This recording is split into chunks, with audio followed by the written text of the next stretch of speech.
Why is it that the West and America keeps making these mistakes? Why do they keep falling for it? I mean, it's not like the CIA and FBI are incompetent. Well, I was thinking also 2008 for John Thornton's article to come out is like the year of the Beijing Olympics, right? So it was like a good year to try to convince people that China's opening up and it's going to democratize so that you can... Gosh, Shelley, your analysis is so clear-sighted. I completely agree with you, Shelley. Alex, please save me. Yeah, I think, just for a long time, people didn't study influence work by the Chinese Communist Party. When I first started getting an interest in United Front work as a university student, when I last met you, there was only a tiny amount of scholarly literature on the topic, and I think it's come a long way since then.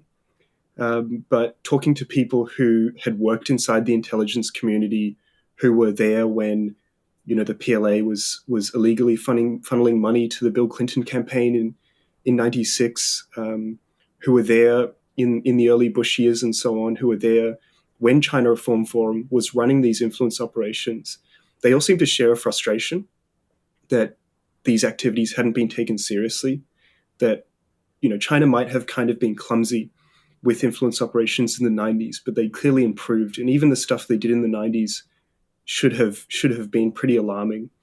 That I think people just had this almost racist assumption that China's inherently bad at these activities, that their intelligence agencies are incompetent, and that we're not susceptible to influence. I mean, just think about it. They were funneling money to the Clintons, and who pushed for China to enter, push for free trade with China? It was Bill Clinton, the poster boy of globalism. Well, Bill Clinton, we're all a little bit young for this, but Bill Clinton ran for president criticizing George Bush's China policy by saying he was, backing the butchers of Beijing. Yeah, something like that, helping the dictators, and that Clinton would make sure that human rights and, trade were, tied. Part of the conversation. Yeah, that's a really good point, Shelley. But then what did he do when he was in office? He did the opposite thing. Yes. Yeah, and I think China realized, James Mann in his book, The China Fantasy, really had great analysis, I think, of Clinton China policy and just how whenever there was kind of tension between the US and China and Congress and China, the presidency would basically step in to veto that and roll over it with policies that were, viewed by the presidency as in long-term strategic interest of the United States. But I just think the fact that China was running these activities in the 90s, should have sparked some more introspection and reflection on how we were engaging with it and what these activities actually showed about China's intentions. But it goes back to this point that I think generally intelligence activity isn't viewed as something with real political or strategic significance. But when you have intelligence agencies brokering access between foreigners and Chinese leaders, that shows that Chinese leaders are to some extent briefed into and complicit in these activities in a way that should cause us to take them more seriously. One thing about John Thornton is he probably thought that he was given a professorship at Tsinghua University because he was so qualified. I mean, after all, he was a big executive. He understood how America worked, how leadership worked. So, of course, he gets that position because he's qualified. He gets his position in the China Reform Forum. I'm saying that wrong.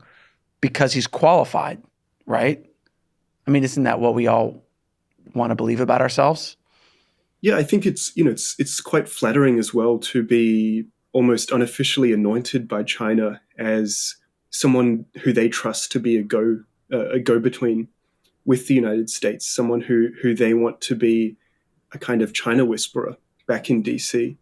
And none of this, involves actually going up to people, handing them cash and saying, now you work for the MSS, because that's totally unnecessary in these kinds of activities when you're encouraging existing views, you're giving them other kinds of benefits, and you don't need to exactly control what they're doing. You probably wouldn't be able to give them specific tasking, but just shaping them, putting them in the right position, is a really effective way, I think, of building influence.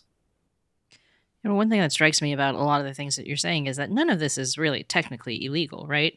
I mean, giving John Thornton an honorary position at the China Reform Forum, it's not something that would necessarily be like, oh, well, you're going to get in trouble with the FBI for that or anything like that.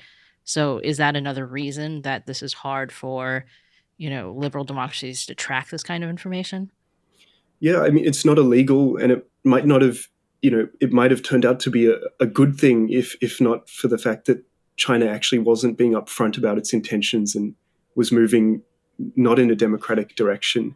But certainly within intelligence agencies at the time, if you're like an FBI officer and you want to build your career, you're not going to get that by going after these things that you can't prosecute.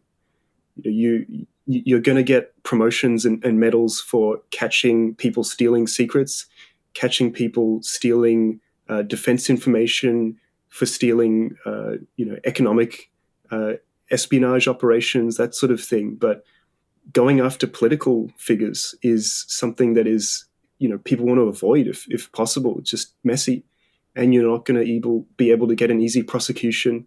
And there just haven't been many prosecutions of these activities. So it's a really bad career move to focus on countering influence operations. I mean, it's brilliant when you think about it. Like, instead of like sending a Chinese spy into some corporation to steal, some IP, you just, subtly influence politicians and whatnot to then get the companies to just come to you and give you their IP. Yeah, I mean, a lot of it has I think been about just shaping that broader environment of how China's discussed, who is an authority on China, without necessarily telling them exactly what to say, but picking the people who you want as authorities on China and backing them up, essentially, giving them access. So when I was identifying these MSS officers, these people working at China Reform Forum and other front organizations, I would look at their names on Google Books and find them thanked in the acknowledgements of a lot of scholarly works about China and think tank reports, because they were being interviewed as sources on China.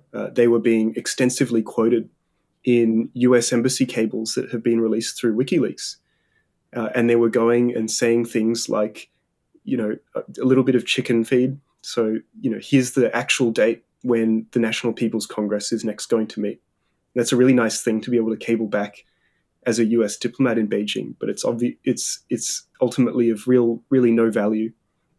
And then after kind of establishing their credibility with this sort of chicken feed, going and saying, oh yeah, by the way, me and my friends inside the Chinese Communist Party believe that gradual democratic reform is inevitable, and that our real enemy are the hard left within the Chinese Communist Party, who want to see confrontation with China, and harder US policies towards China will only empower these hawks within the Chinese Communist Party. But also, our main enemy is also Taiwan, and we need to suppress Taiwan independence forces, because that's going to provoke the hardliners within the Chinese Communist Party. Yeah, and then, remarkably, when WikiLeaks cables were released, none of these undercover MSS officers seem to have been punished for saying these things that contradicted the party line. Almost as if they were saying exactly what the party wanted. So you're saying that the Chinese Communist Party is two-faced? It's got three faces. What's the third face? I'm just saying they're so deceitful. They don't have just two faces.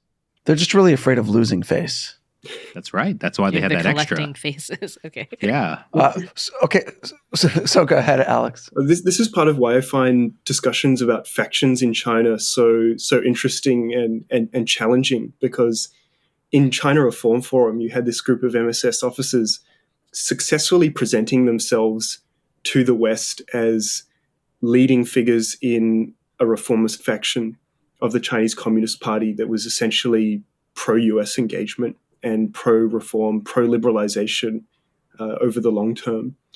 And that almost made them invulnerable in a sense, because when people in the party came out saying things that were really anti-US, it actually strengthened the standing of these undercover MSS officers by being like, oh, now we really need to back these people because they're our actual friends inside the Chinese Communist Party. And you can see this in, for example, Robert Zoellick's 2005 speech, as a senior State Department official, where he announced and articulated the US policy of welcoming China's rise in the world and encouraging it to become a responsible stakeholder. He actually opened that talk by saying, I've just come back from Beijing and had the pleasure of spending several hours talking to people at China Reform Forum, and then talking about how this sort of engagement with China will encourage China to become a more democratic and liberal place. So these people really were seen as the actual reformists within the Chinese Communist Party when they were undercover MSS officers.